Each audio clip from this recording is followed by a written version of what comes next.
Deus me deita, acontece, me levanta comigo, eu calo, comigo eu canto, eu bato um papo, eu bato um ponto, eu tomo um drink, eu fico tonto. Quer conquistar bem-estar e ficar de bem com a vida? Eu sou Roberta Berlitz e posso te ajudar. Acesse meu contato pelo QR Code e saiba mais.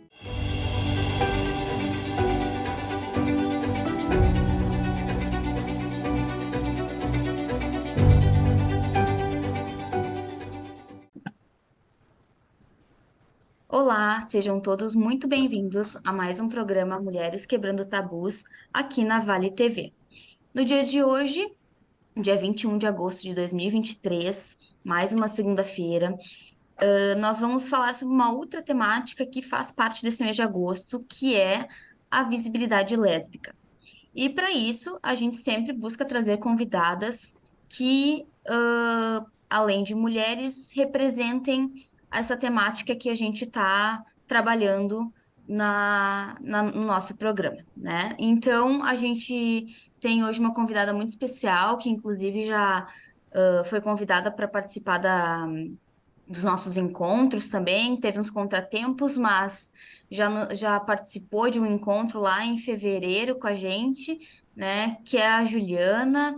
Queria primeiramente agradecer a tua disponibilidade, a tua participação, e queria que tu contasse aí para quem está nos assistindo quem é a Juliana. Oi, tudo bem? Boa noite, Jana. Obrigada pelo convite. Então, é uma pergunta que ressoou bastante, né? Quem é a Juliana? Assim, uma pergunta que tu já, né, me fez mais cedo e hoje eu pensei bastante sobre isso. Então, tenho 34 anos, sou publicitária, trabalho com publicidade, lésbica e trabalho, né, nesse ramo que é bem desafiador do marketing. Atualmente estou morando em Florianópolis, mas sou natural de Porto Alegre, onde eu conheci mulheres quebrando tabus, foi um período bem importante. E eu sou uma mulher, né, que enfrenta os desafios, primeiramente de ser mulher e as consequências, né, que a gente também tem dos preconceitos que, que permeiam a sociedade, né? Então, essa sou eu, assim, não, simples, a gente não tem muito. A gente procura muitas características, mas é a simplicidade da vida, né? Sou eu, assim. E a gente acaba sempre vinculando muito a nossa profissão, quem sou eu, e, mas é como tu falou, assim, quando alguém pergunta para além disso, a gente começa a fazer reflexões e é importante, às vezes, a gente parar para pensar quem a gente é realmente, né? Exatamente. A gente busca muita referência externa, né? Eu vim de uma sociedade, uma família, enfim, que busca muitas referências fora, né? Então eu tive um período assim, comecei a trabalhar muito cedo, né? E com isso comecei a olhar também muito para fora e aí tentar aquele velho encaixe social, né? Ah, preciso ser isso, preciso ser tal, preciso ser muito, né? Para fora, assim. E aí, com o tempo, isso me trouxe muita crise de ansiedade, né? Muita dificuldade de lidar com esses tabus que a gente enxerga e a gente, quando é muito nova, assim, a gente não tem as percepções, né? Que ao longo das experiências da vida a gente vai ganhando. Então, a construção de quem eu sou, ela é muito diária, né? E em cima das vivências que eu venho tendo na vida. Então, quando eu me vejo assim, há 10 anos atrás, eu penso, nossa, eu não sou mais, né? Eu não sou mais nem quem eu era ontem, na verdade. A gente vai modificando tanto, né?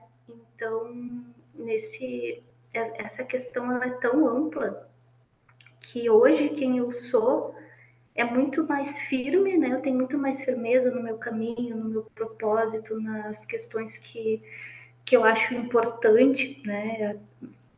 Abraçar, assim. E antes eu não tinha essa firmeza, né? Então, é esse caminho, assim, que vai nos ensinando e vai formando quem a gente é, né? Claro que tem a essência, eu acredito que a gente nasce, né? Com alguma essência já que não é explicada, né, pela ciência, assim. Então, a minha essência foi sempre pela busca da consciência, né, da expansão da consciência, assim, de ter. Eu sempre me perguntei desde que era pequena, assim, será que é só dormir, trabalhar, acordar, voltar para casa, sabe? Eu olhava a vida assim na minha família e pensava, nossa, então é isso, né? E aí confundia muito com a minha opção sexual, porque daí eu pensava, eu sou diferente, é por isso que eu tô pensando assim, é por isso que eu tô buscando tanta coisa, né? E aí comecei a perceber que não, que era porque eu imaginava realmente que tínhamos algum propósito além de dormir e trabalhar, né? Tomar banho, fazer coisas normais, assim, tinha que ter algum propósito. E aí a área da publicidade me chamou muito por conta disso, né? Para trabalhar com algum propósito, para mostrar para o mundo alguma coisa, para de alguma forma unir, né? A criatividade que eu sempre gostei muito e levar algo, né, para fora, assim, para a sociedade ver. Então eu tento me envolver em alguns projetos que tenham a ver também, né? No início eu sofri muito preconceito, muito, assim. Tem, primeiro é por, né, ser uma mulher, eu era muito nova e eu sempre quis ter, eu sempre fui muito curiosa, assim, eu sempre fui muito questionadora. Então eu cheguei na minha família e falei, olha, eu quero abrir uma empresa, quero ter uma agência de publicidade. Só nisso já foi assim tão forte quanto eu ter me assumido. Foram dois impactos assim, sabe, muito fortes. Então acho que nesses impactos que eu sofri foram me construindo assim mais forte, às vezes mais frágil também. Teve muitos momentos que a fragilidade ela veio de uma forma gigantesca, que a gente se sente muito pequeno, né? Teve momentos em que eu me sentia assim fora do mundo. Imagina que eu tenho 34 anos, eu trabalho já assim por minha própria conta há 16 anos. Então eu comecei eu tive hoje a gente vê, hoje eu olho assim, né, pessoas mais novas tendo várias empresas e negócios, eu acho mágico. Antes tudo não tinha, né? E aí unindo a questão da sexualidade. Então quando eu cheguei no mercado nessa posição eu já tinha sofrido um preconceito familiar, né? A minha mãe, ela descobriu, né? Porque a gente escondia, assim, as 7 chaves, né? Eu tinha um pavor, assim, pensando, nossa, o dia que alguém descobrir. O meu avô, eu fui criada pelo meu avô, pela minha avó, minha mãe é mãe solo. Minha mãe sempre teve muitos amigos gays, né? E aí na minha cabeça de 11, 12 anos, eu pensava, nossa, vai ser o máximo, ela vai adorar. Porque tem amigos que, né, frequentam a casa, né, a minha casa, a casa dela. Então, quando a minha mãe descobriu, eu tinha 13 anos. E foi um caos, assim. Foi totalmente diferente do que eu imaginava.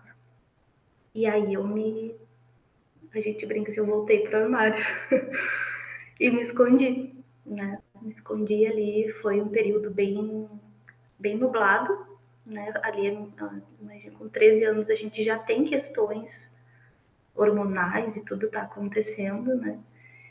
E aí nesse período eu voltei assim para esse escuro e aí tentei me resgatar estudando, assim. Aí eu comecei a estudar e pensar, tá, eu preciso ser alguém. O primeiro pensamento que eu tive foi, preciso ser alguém para conseguir me manter, porque não vou ter ninguém do meu lado.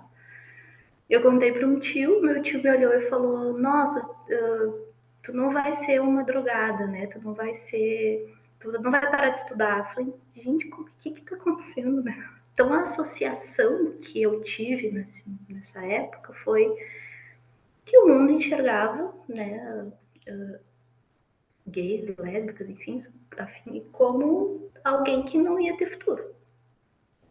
Foi o primeiro impacto que eu tive, assim. E aí, na minha cabeça de 13 anos, ressoou o seguinte, bom, tá, tu precisa ser alguma coisa. Tu precisaria ir além, né? Estudar mais, trabalhar mais e mais. Então, eu me cobrava muito. Eu queria mostrar para eles que, tipo, olha, eu sou lésbica, mas tem tal coisa. Sempre tinha que ter um plus, né? E isso me levou para um lugar de muita ansiedade. E aí eu vivi um mundo paralelo, né?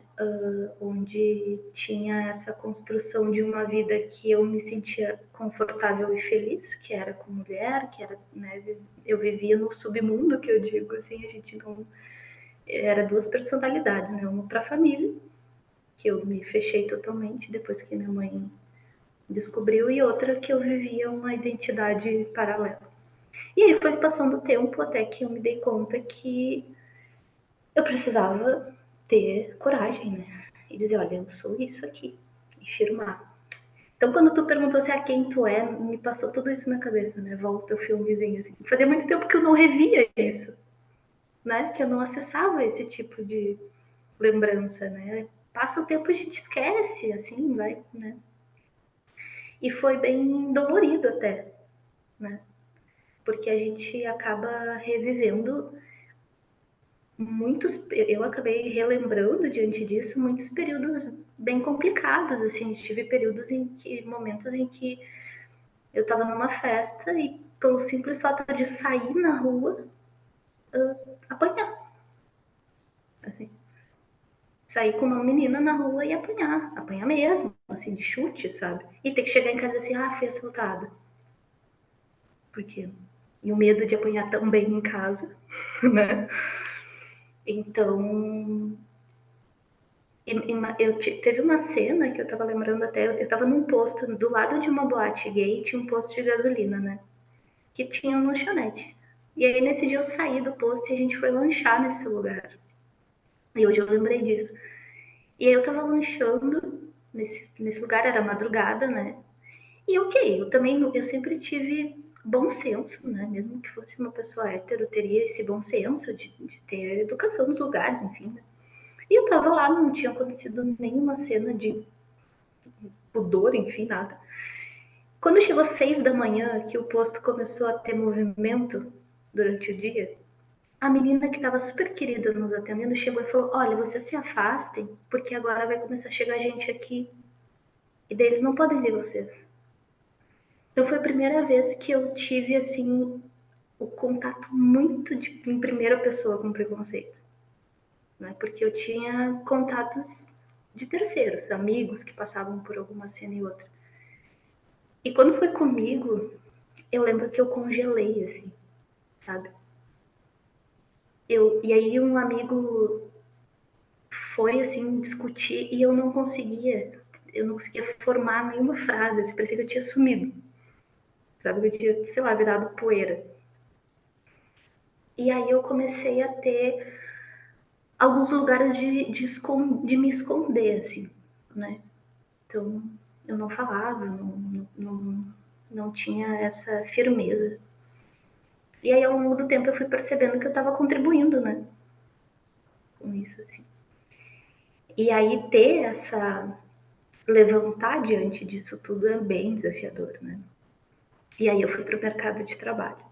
Bom, e aí foi, assim, aquela virada de chave. Eu pensei, tá, então eu vou ter que, primeiro, assumir para minha família que sim, sou uma mulher lésbica.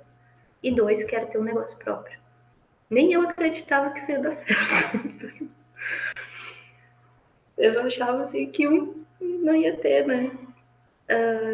E aí o primeiro passo foi me assumir diante da minha família, né? Eu lembro que nesse período eu já tinha 17 para 18, estava quase fazendo 18. E eu lembro que assim, o mais desafiador era assumir para o meu avô, né? Meu avô veio de um período onde a gente tinha muito mais preconceito, né? E o meu avô, ele tinha dificuldade, assim, até com pessoas com piercing. Eu tenho várias tatuagens também, é outro tabu, né? Também tatuagem, então meu avô achava que quem tinha tatuagem não era uma boa pessoa, que botava piercing não podia trabalhar, assim, não podia fazer nada da vida. E aí eu lembro que tinha muito, muito, muito medo, assim, porque o meu avô me criou, né? Então eu cheguei a pensar, e isso é uma das coisas mais tristes que a gente passa, assim, é não se amar e colocar tão por último que eu cheguei a ter, por muito tempo eu cheguei a ter um pensamento de, era exatamente assim, nossa, se ele não gostar, se ele não gostar mais de mim, se ele não quiser, que achar horrível isso, eu vou ficar com o homem, vou ter uma família como ele quer, porque meu avô é uma pessoa importante. Isso ficou meses, assim. Eu namorei um menino na época, inclusive, um querido, mas infelizmente, né?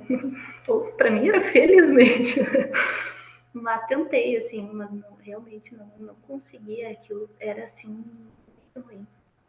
Mas eu tive esse pensamento: bom, eu vou me encaixar. Se meu avô falar, olha, eu não te aceito, não tem como, isso é um absurdo, e fosse me banir da família, eu pensei, tá, então eu vou me encaixar. E aí, pra minha surpresa, eu cheguei no meu avô e nessa idade eu tava namorando uma menina e a gente já tava numa relação há bastante tempo. E eu só vou contar pra minha família. Quando eu contei pro meu avô, ele me olhou. Eu contei, primeiro que eu contei, saí correndo. Realmente era pra cena de filme. Contei e saí correndo, assim, tava até chovendo, umas dramática. E aí, nesse drama todo, eu saí correndo, fui pra casa de uma amiga, chorei a tarde inteira e não ouvi meu avô.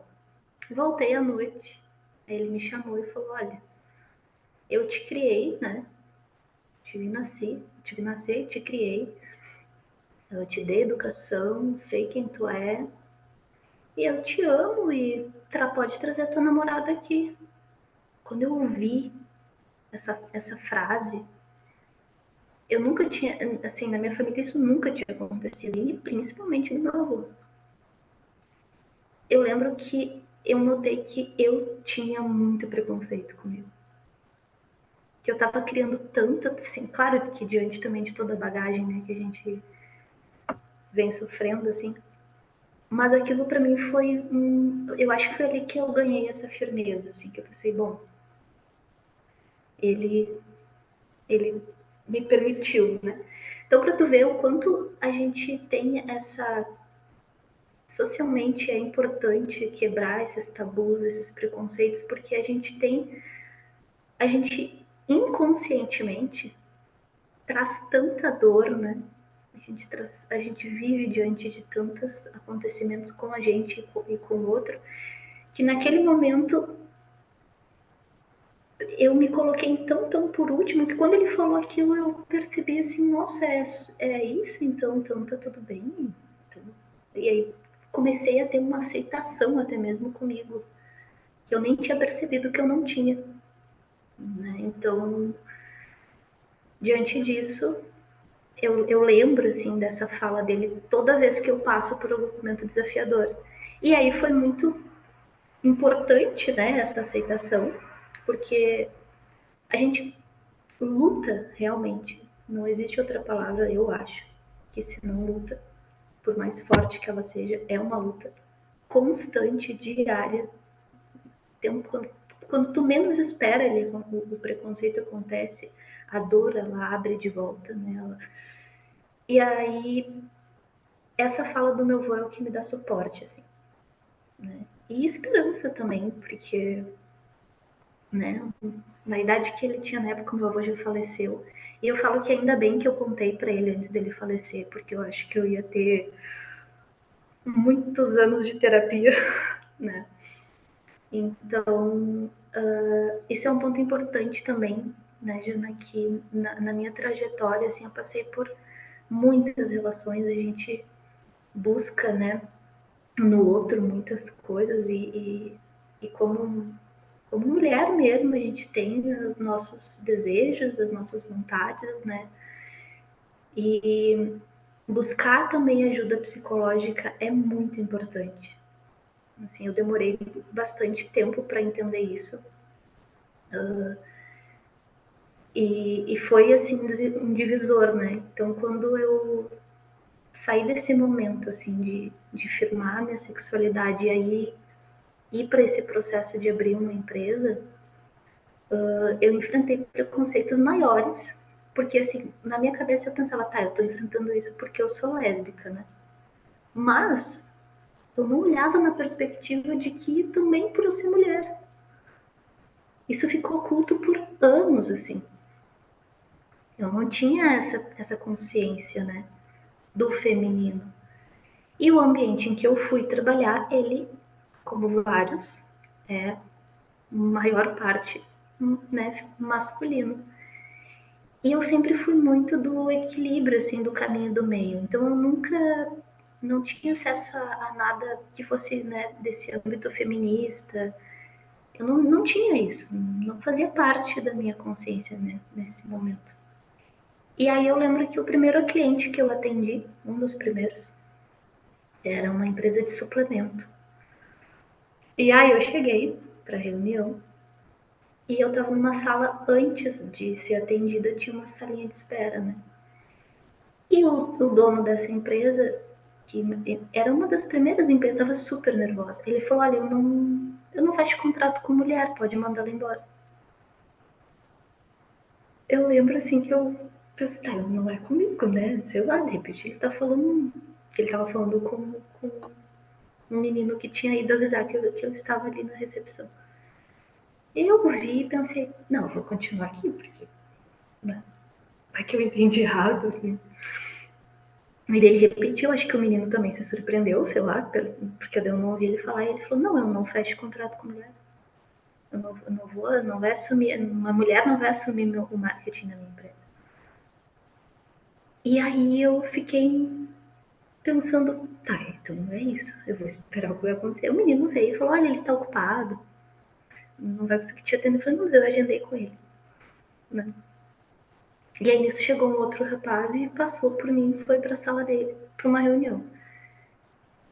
E eu lembro que foi assim um momento em que eu parei e pensei, tá, tu já passou por um monte de questões, então levanta, ou tu vai embora, ou tu entra lá e fala alguma coisa. E eu entrei, assim. Eu entrei na sala, ele me olhou, eu falei, oi, tudo bem? Ele, tudo bem? Eu falei, sou a Juliana, né? Eu tinha agendado contigo uma reunião, cuidar do marketing e tal. Ele, não, mas eu bato ocupado, mas obrigada. Eu disse, não, eu ouvi, eu só queria que tu repetisse, assim. Ele é que realmente, assim, eu prefiro o homem, sabe, na minha equipe, não é por nada.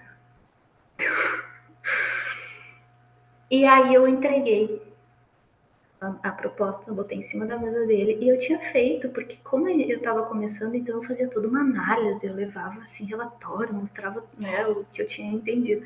Larguei na mesa dele e falei, olha só, eu fiz um relatório da tua empresa e tá aqui a minha proposta né, de trabalho, mas mesmo que tu olhe e que tu queira trabalhar, eu não trabalho com você.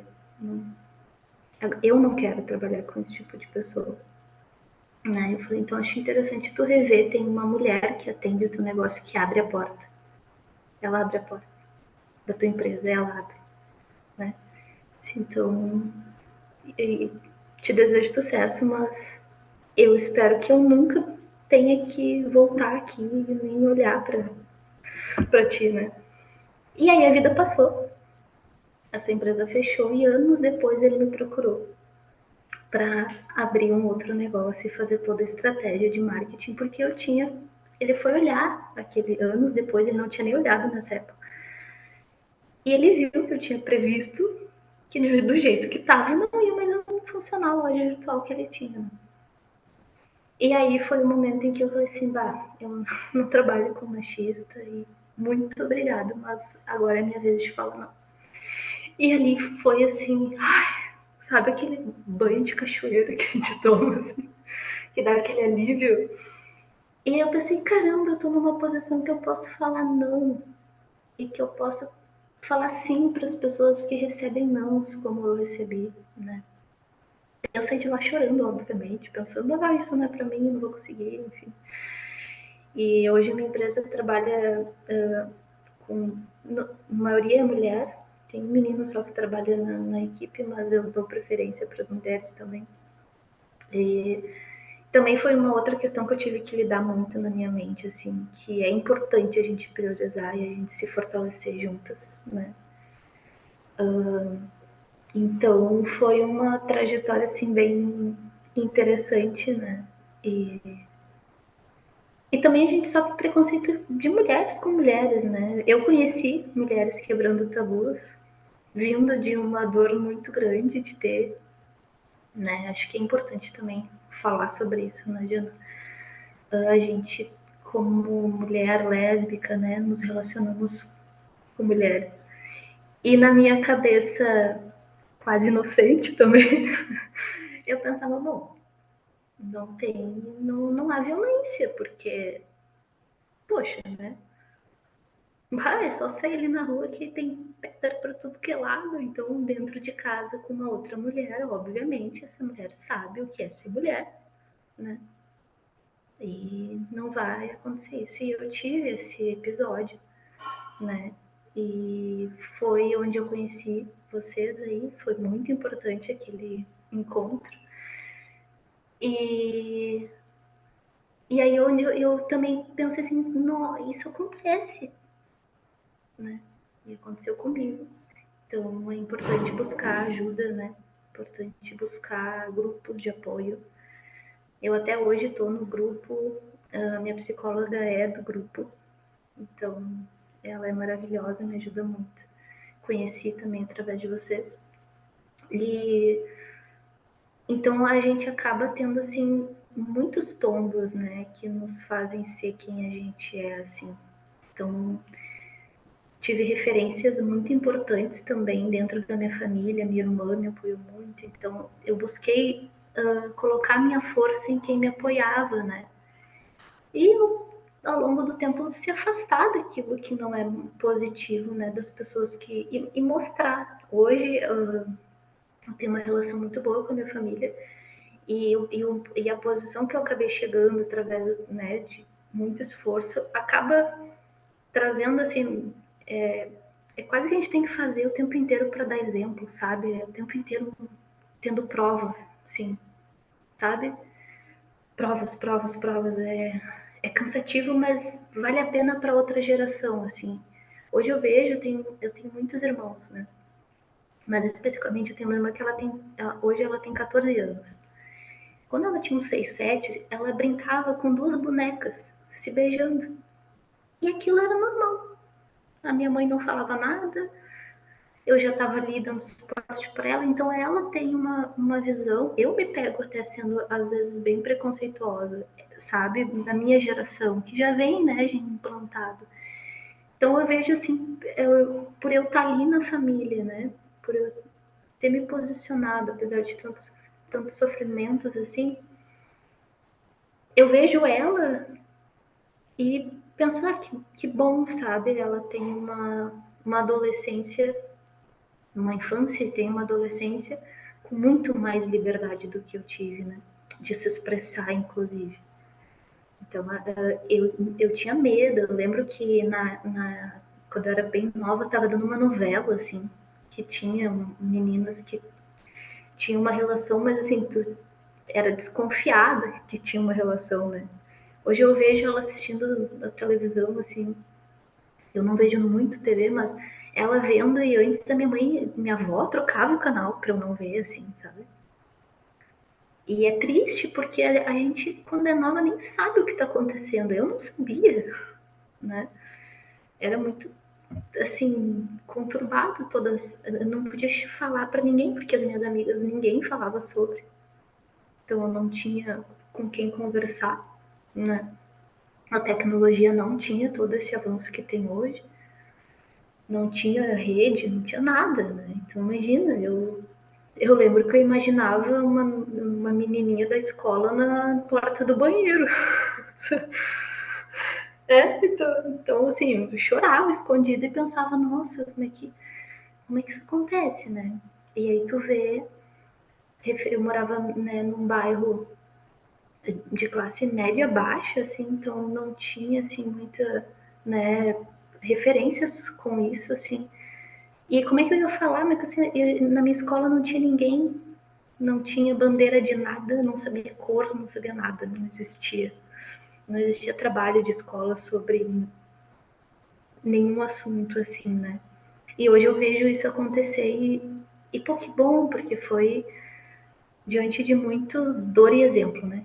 Então tu sofria e trazia um exemplo, sofria e trazia um exemplo. E aí é a tua escolha, né? E aí essa escolha ela tem que vir de algum lugar. Eu tirei essa força, né? Muito referente a essa história que eu contei do meu avô, mas também porque eu não conseguia mais. Eu pensava, pô, todo mundo tá feliz, né? Minha mãe tá casada e é feliz, meu avô é casado, tá feliz, minha irmã tem namorado, é feliz, eu não. Então, por que não posso? É só isso que eu tô pedindo, né? Só.